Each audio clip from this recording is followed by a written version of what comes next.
नमस्कार विद्यार्थियों। आज हम फिर से एक ऐसे टॉपिक को लेकर के आए हैं जो स्नातक के तीनों वर्षों में काम का है। और जहां तक हम बात करें स्नातक तृतीय वर्ष की, तो उसके अंदर ये डायरेक्ट सिलेबस में है। और इसके अलावा जो फर्स्ट ईयर और सेकेंड ईयर के विद्यार्थी हैं उनके लिए ये इनडायरेक्ट कोर्स में है। इनडायरेक्ट कहने का मतलब मेरा ये है कि जब आप काव्यांश की सप्रसंग व्याख्या लिखते हैं तो उसके अंदर विशेष में आपको अलंकार, भाषा, उसका गुण, उसकी रीति और छंद, और इसके अलावा भी कुछ यदि भाषा में खास चीज है तो आपको लिखना है वहां पे। तो अब जो सीधे सीधे हमारे कोर्स में, हालांकि छंद पे हमारा एक वीडियो पहले जारी हुआ है, लेकिन उसमें कुछ ऐसी बातें हैं जो बच्चों को नहीं समझ में आई, इसलिए हम फिर से इस टॉपिक को लेके चल रहे हैं। सबसे पहले आती है छंद शब्द क्या है। तो शब्द की व्याख्या कभी कभी पूछी जाती है, या डायरेक्ट ऐसे सिलेबस में है तो हमको ये लिखना होता है कि छंद की उत्पत्ति किस धातु से हुई, इसकी परिभाषा क्या है, इसके प्रकार क्या है, इसके कौन कौन से भेद है, इन सभी का वर्णन आज अपन लेकर के चलते हैं। और खास उन छंदों को पढ़ेंगे जो स्नातक तृतीय वर्ष के लिए बहुत ज्यादा महत्वपूर्ण है। आते हैं सबसे पहले छंद की ओर। शब्द व्याख्या अगर लिखनी है आपको तो किस प्रकार, फिर अपन देखते हैं कि छंद शब्द का मतलब क्या, पहले शब्द की उत्पत्ति कैसे हुई, उसके बाद उस शब्द का अर्थ क्या है, उसके बाद ये परिभाषा काव्य के लिए क्या बनेगी। खाली शब्द के अर्थ को लेकर के हम काव्य शास्त्र में उसकी परिभाषा को नहीं बना सकते, क्योंकि कई शब्दों के अर्थ शास्त्रीय दृष्टिकोण से कुछ और होते हैं। तो समझते हैं सबसे पहले ये शब्द कहां से आया। ये शब्द इसमें है छद धातु प्लस असुन प्रत्यय, संस्कृत का है, इसलिए हिंदी वालों के लिए थोड़ी जटिल बात है, लेकिन कई शब्दों में देखा वाला है, इसलिए कुछ नया भी नहीं है। छद धातु में जब असुन प्रत्यय लगता है, ये प्रत्यय है, और आप जानते हैं कि प्रत्यय किसी भी शब्द के पीछे लगकर उसका अर्थ परिवर्तित कर देते हैं और नवीन शब्द का निर्माण करते हैं। तो छद धन आसुन से मिलकर के बना छंद शब्द। अब छंद शब्द की मायने क्या, मतलब क्या, इसका सबसे पहला अर्थ जो है वह है प्रसन्न करना,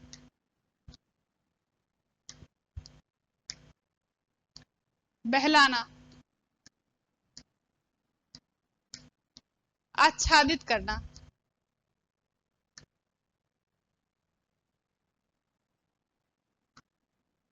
या छा जाना।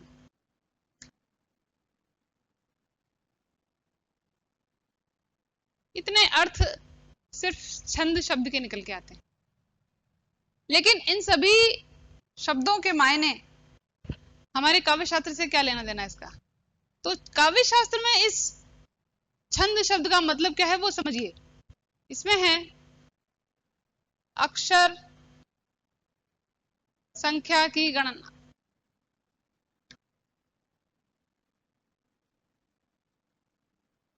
अक्षर संख्या की गणना। अब यहां पर अक्षर से मतलब हम जो पढ़ेंगे वो वार्णिक और मात्रिक दो प्रकार के पढ़ने जा रहे हैं। तो आप इस अक्षर शब्द का अर्थ यहां व्यापक लीजिए, यानी वर्ण या मात्राओं की संख्या की गणना करना। ये हमारे काव्य शास्त्र के काफी नजदीक है। अब इस आधार पर हम यदि परिभाषा बनाएं तो किस प्रकार बनेगी। आसान से आसान परिभाषा उस शब्द को लेकर के बनाइए आप जो इसके अर्थों से संबंधित है ना। जैसे ये वाले शब्द समूह, ये शब्द समूह, ये शब्द समूह, ये और ये, इनमें सबसे सटीक हमारे लिए ये बैठता है ना। तो हम उसी अर्थ को लेकर के चलते हैं और इसकी परिभाषा बड़ी आसान सी बनाते हैं। कुछ इस प्रकार है।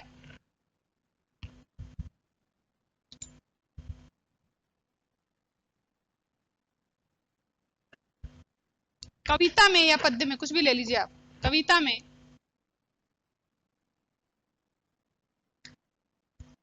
कविता से मतलब यहां पद्य है, ठीक है। कविता में प्रयुक्त होने वाले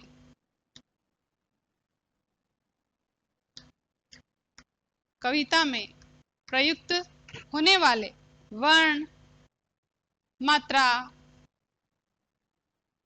गति, इन सभी शब्दों का अर्थ समझेंगे अपन। यति की जो एक निश्चित, या और भी आसान कर देते हैं, यति का संगठन, संगठन छंद है। बिल्कुल आसान कर दी। और जहां पर वर्ण, मात्रा, गति, यति आदि के नियमों को ध्यान में रखा जाता है और उनकी गणना की जाती है, वहां छंद विधान है। तो छंद विधान और छंद अगर दोनों तरीके से समझें या दोनों तरीके से लिखना चाहें तो भी लिख सकते हैं आप, कि कविता में प्रयुक्त होने वाले वर्ण, मात्रा, गति, यति का संगठन या के नियमों में आबद्ध रचना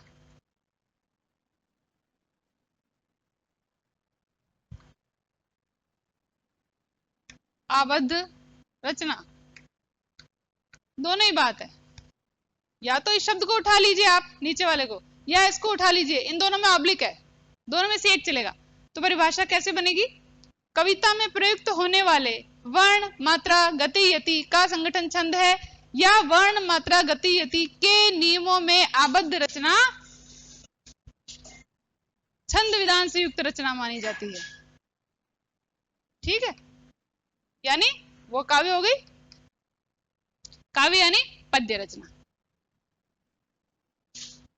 छंद विधान के नियमों में आबद्ध रचना छंद विधान है, कहलाती है।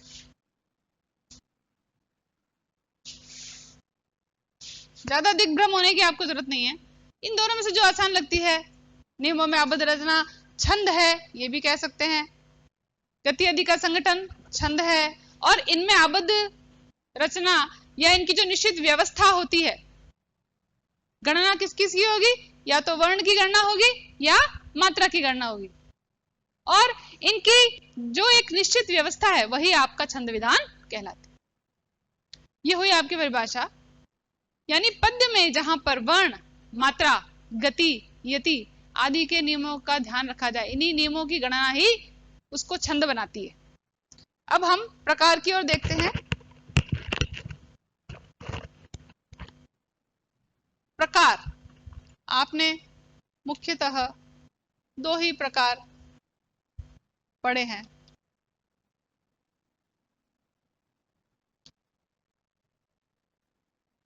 मैं एक और बता रही हूं आपको, मुक्तक। क्या अंतर है तीनों में, समझ लेते हैं। मैंने आपको पहले भी कहा कि यहां पर इन दोनों की गणना की जाएगी, या तो वर्ण की गणना होगी या फिर मात्रा की गणना होगी। यदि वह गणना मात्रा की हो रही है तो यहां मात्रिक छंद है, और यदि वही गणना वर्णों की हो रही है तो यहां पर वार्णिक छंद है। और यदि ऐसा कहें कि ऐसा पद्य विधान जिसके अंदर वर्ण, मात्रा की गणनाओं पर ध्यान न दिया जाए, वह मुक्तक छंद, यानी वो इन नियमों से मुक्त है, और निराला जी को इसका प्रवर्तक माना जाता है। तो अब इन शब्दों को और समझ लो आप, ये गति, यति, चरण, वर्ण, मात्रा, गण, ये सब क्या होते हैं समझते हैं। वर्ण आप भली भांति परिचित हैं, स्वर या स्वर युक्त व्यंजन।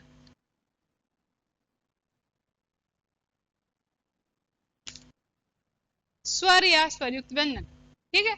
और मात्रा यानी किसी भी वर्ण को बोलने में लगा समय, यदि वह समय कम लग रहा है तो मात्रा लघु लगेगी, और यदि वह समय एक से ज्यादा लग रहा है तो वहां पर गुरु लगेगी। लघु और गुरु का मतलब भी समझ लीजिए आप।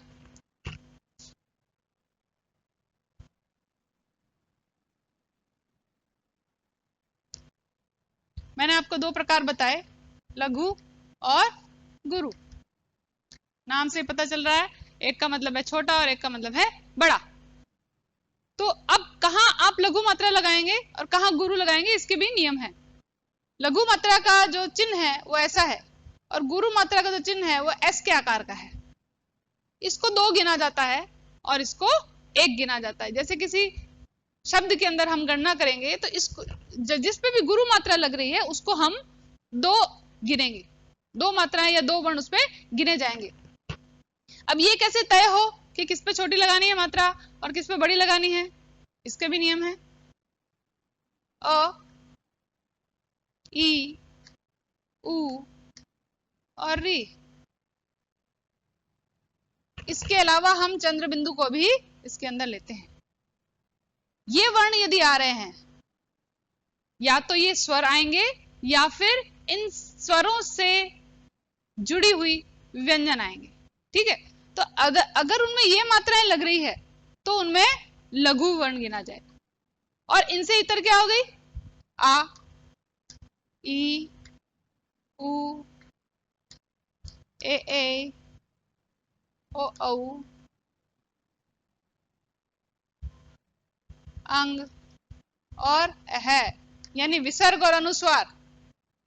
यहां पर हमने जैसे चंद्रबिंदु लिया है, यहां पर विसर्ग और अनुस्वार, इन सभी में आप गुरु मात्राएं लगाएंगे। अब कैसे लगानी है उसकी भी चर्चा करेंगे जब हम उदाहरण देखेंगे, तो साथ साथ इनको भी देते चलेंगे। अब आता है यति। यति का मतलब है विराम। किसी भी पद्य रचना को पढ़ते समय हम कुछ समय के लिए बीच में रुकते हैं, और जहां पर रुकते हैं वहां इस तरह के निशान हम लगा देते हैं। या तो हम ऐसा लगा देंगे, या हम इस विराम चिन्ह को लगाएंगे, या हम इसको लगाएंगे, या हम इसको लगाएंगे।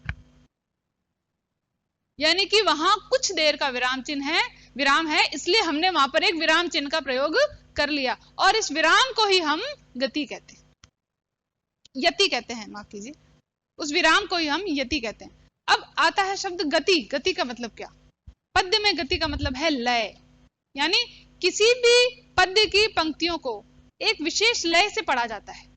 यदि उसके लय पर यानी गति पर और यति पर यानी विराम पर ध्यान न दिया जाए तो उन शब्दों का अर्थ भी बदल सकता है। उन शब्दों का अर्थ बदल जाएगा। जैसे साधारण सी वाक्य बताऊं मैं, रोको।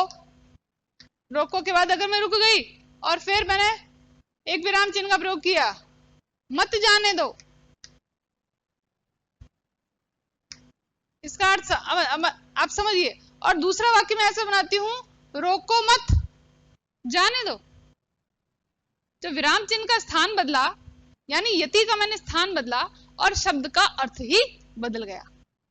तो यहां यति को कम मत आंकिए, विराम चिन्हों की यहां पर बहुत महत्ता है।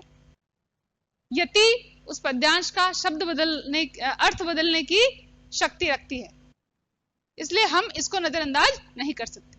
दूसरा, किसी भी पद्य रचना को पढ़ने के अंदर एक प्रवाह होता है, एक लय होती है, वो लय और प्रवाह ही गति कहलाता है।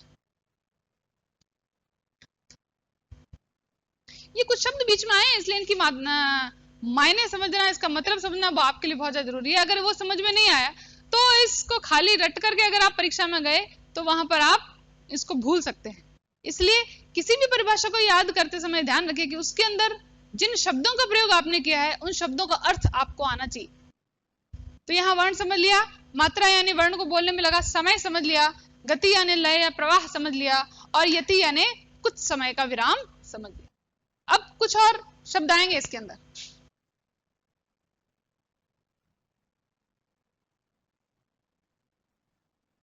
वो शब्द है चरण और गण।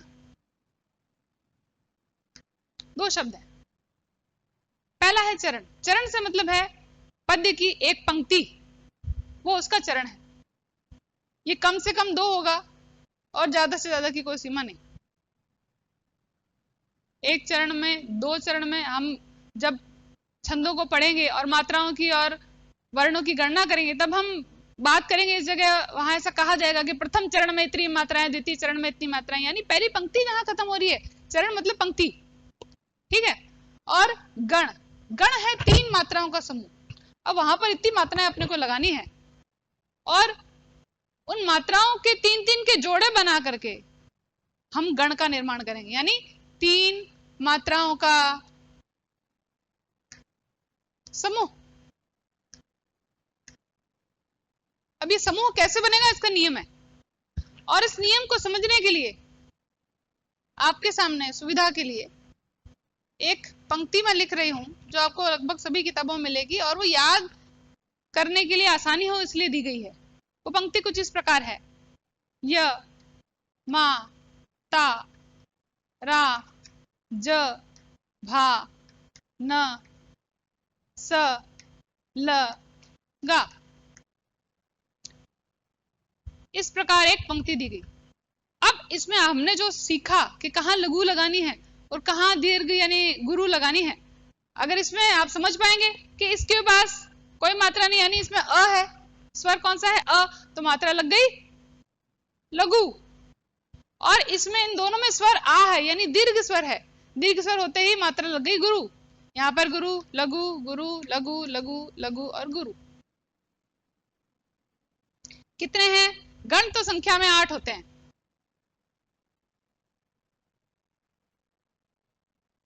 अब जो पहला गण बनेगा वो य से बनेगा, इसलिए उसका नाम होगा यगण।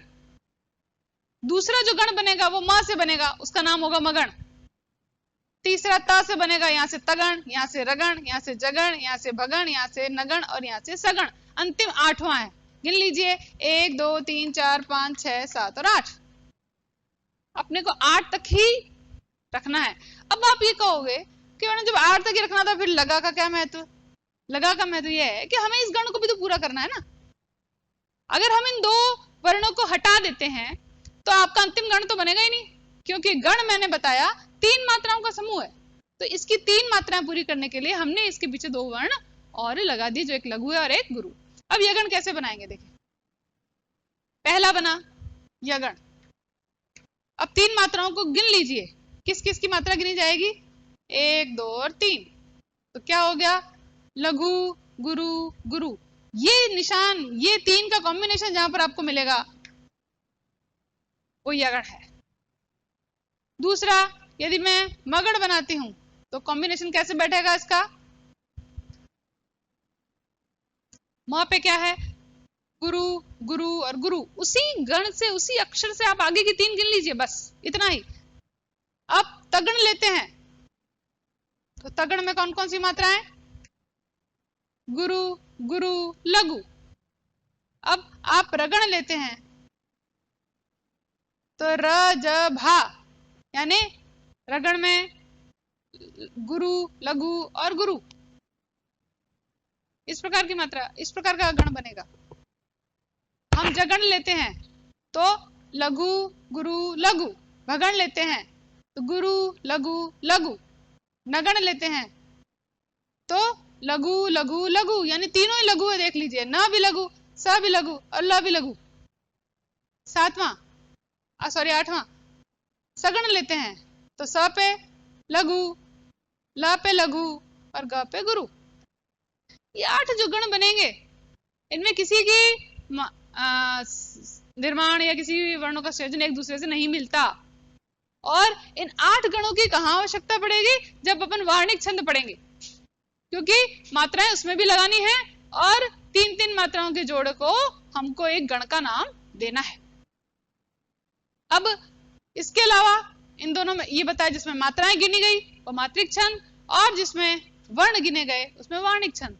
और मुक्तक, जिसमें मात्रा और वर्णों के गिनती का नियम तय नहीं होता, यानी वो इस मात्रा और वर्ण के नियम से मुक्त है, इसलिए उसका नाम मुक्तक रख दिया गया।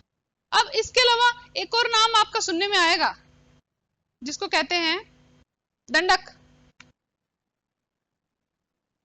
अब दंडक कैसे बनेगा? जब आप वार्णिक छंद बनाएंगे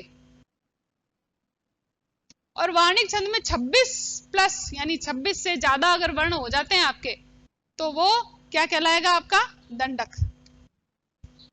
यानी 26 से ज्यादा वर्णों वाले अपन जितने भी छंद पढ़ने वाले हैं, जैसे कवित, उसको हम दंडक के अंतर्गत लेते हैं, यानी वो वार्णिक में भी दंडक छंद कहलाएगा, दंडक वार्णिक। अब इन तीनों के अलग अलग रूप किस प्रकार हमारे सिलेबस में है वो भी देख लीजिए। मात्रिक में 3 प्रकार है, दोनों में है, सम मात्रिक, विषम मात्रिक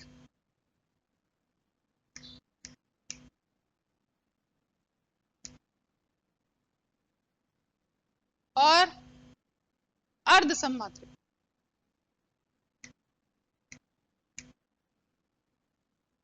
और यदि ये मैं वार्णिक की बात करती तो समवार्णिक, विषम वार्णिक और अर्धसम वार्णिक, यानी दोनों के तीन तीन भेद है। मात्रक में भी तीन भेद है और आपके वार्णिक में भी तीन भेद है। अब ये कैसे पता चलेगा? यहाँ सम और विषम वो गणित वाला मत लगाना जिसमें 2 का भाग जाता हो वो सम और 2 का भाग ना जाता हो वो विषम, ऐसा नियम नहीं है। सम मात्रिक या सम वार्णिक से मतलब है जहां पर चरणों में, यदि वो मात्रिक छंद है, समस्त चरणों में बराबर बराबर यानी एक सी मात्राएं आ रही है तो वो सम मात्रिक। वार्णिक सम में यदि जितने भी चरण हैं उन सभी चरणों में एक से वर्ण आ रहे, एक से मतलब संख्या में बराबर बराबर, तो यह सम मात्रिक होगा। और विषम मात्रिक या विषम वार्णिक जहां पर जितने भी चरण हैं उनमें किसी के वर्णों की संख्या या मात्राओं की संख्या दूसरे चरण के वर्ण या मात्रा की संख्या से मेल नहीं खाती। अर्धसम मात्रिक जो न सम है और न विषम है, यानी दोनों का मेल है। कैसे? जैसे हम दोहे को लेते हैं तो 13 और 11 का संयोजन मिलता है।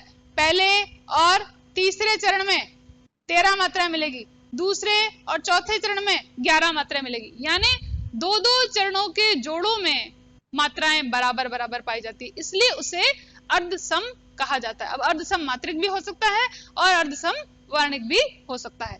और तीसरी जो चीज मैंने आपको बताई, यदि वार्णिक में 26 से ज्यादा वर्ण हो गए तो वो वार्णिक दंडक कहलाएगा। बस इतनी ही बातें याद करनी थी। छंद में केवल इतना ही समझने लायक, थोड़ा जटिल है। इसके बाद जितने भी भेद आपके पाठ्यक्रम में हैं या सेकेंड ईयर और फर्स्ट ईयर की मैं बात करूं तो जितना भी आपका काव्यांश है उसके अंदर सिर्फ आपको छंदों के नियम को याद करना है। और इसके याद करने का बहुत अच्छा तरीका है, सारणी बना लीजिए, इधर छंद लिखे, इधर मात्रा की गणना लिखी, इधर चरणों की गणना लिखी और इधर उसका नाम लिखा और नीचे एक छोटा सा सरल से सरल सा उदाहरण आपने याद कर लिया। यदि इतना ही है तो ये जटिल जो पोर्शन आपको लगता है, मैक्सिमम विद्यार्थी मुझे बार बार कह रहे हैं छंद बहुत मुश्किल है, दोबारा ये इतना ही मुश्किल है, इसके आगे सब आसान है। और मुश्किल में इतना ही, यदि आपको ये पंक्ति याद है, इसे ही रटना है आपको। यदि आपको ये पंक्ति याद है तो समस्त गणों की संख्या का संयोजन आपको याद हो जाता है।